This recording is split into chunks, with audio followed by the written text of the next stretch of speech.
तेरा वचन मेरे पाँवों के लिए दीपक है और मेरे मार्ग का उजियाला है। तेरा वचन मेरे पाँवों के लिए दीपक है।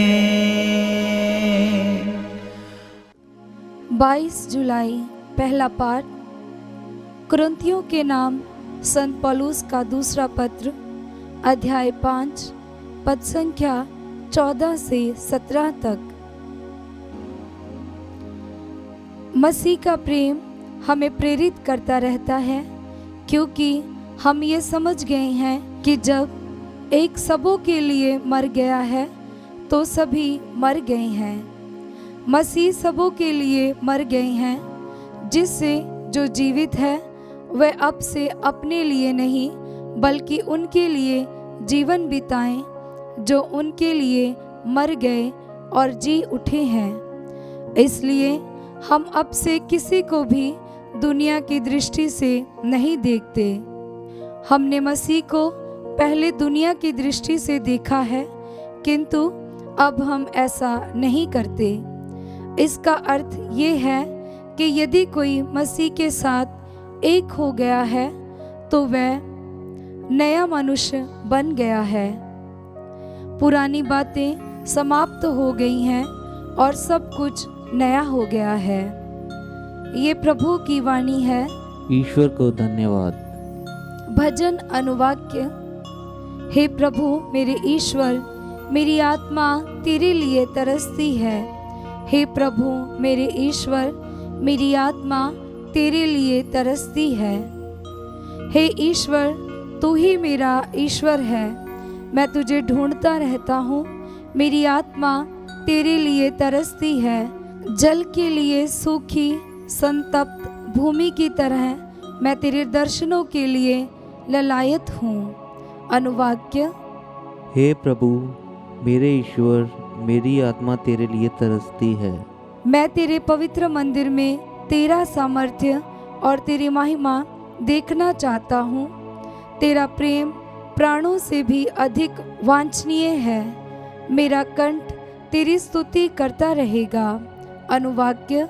हे प्रभु मेरे ईश्वर, मेरी आत्मा तेरे लिए तरसती है। मैं जीवन भर तुझे धन्य कहूँगा और हाथ जोड़कर तुझसे प्रार्थना करता रहूँगा। तू मेरी आत्मा को तृप्त कर देता है। मैं उल्लासित होकर तेरी महिमा का बखान करता हूँ। अनुवाक्य। हे प्रभु मेरे ईश्वर, मेरी आत्मा तेरे लिए तरसती है। तू सदा ही मेरा सहारा रहा है। मैं तेरे पंखों की छाया में सुखी हूँ। मेरी आत्मा तेरे लिए तरसती है। तेरा दाहिना हाथ मुझे संभालता रहता है। अनुवाक्य। हे प्रभु मेरे ईश्वर, मेरी आत्मा तेरे लिए तरसती है। जय घोष हालेलुया। अनुवाक्य। हालेलुया। हे मरियम, हमें बता दो, तुमने रास्ते में क्या देखा है? मैंने जीवित मसीह की कब्र और पुनर्जीवित की महिमा देखी है। अनुवाक्य। हालेलुया। पवित्र सुसमाचार संत यूहन्ना के अनुसार अध्याय 20 पद संख्या 1 से 2 और 11 से 18 तक। मरियम मगदलेना सप्ताह के प्रथम दिन तड़के मुंह अंधेरे ही कब्र के पास पहुंची। उसने देखा कि कब्र पर से पत्थर हटा दिया गया है। उसने सिमोन पेतरुस तथा उस दूसरे शिष्य के पास जिसे यीशु प्यार करते थे दौड़ती हुई आकर कहा, वे प्रभु को कब्र में से उठा ले गईं और हमें पता नहीं कि उन्होंने उनको कहाँ रख दिया है। मरियम कब्र के पास बाहर रोती रही।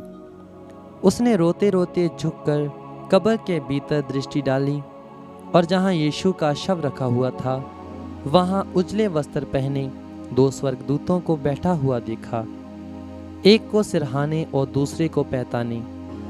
दूतों ने उससे कहा, भद्रे, आप क्यों रोती हैं? उसने उत्तर दिया, वे मेरे प्रभु को उठा ले गए और मैं नहीं जानती कि उन्होंने उनको कहाँ रख दिया है। वह ये कहकर मुड़ी और उसने यीशु को वहां खड़ा देखा, किंतु उन्हें नहीं पहचान सकी। यीशु ने उससे कहा, भद्रे, आप क्यों रोती हैं? किसे ढूंढती हैं?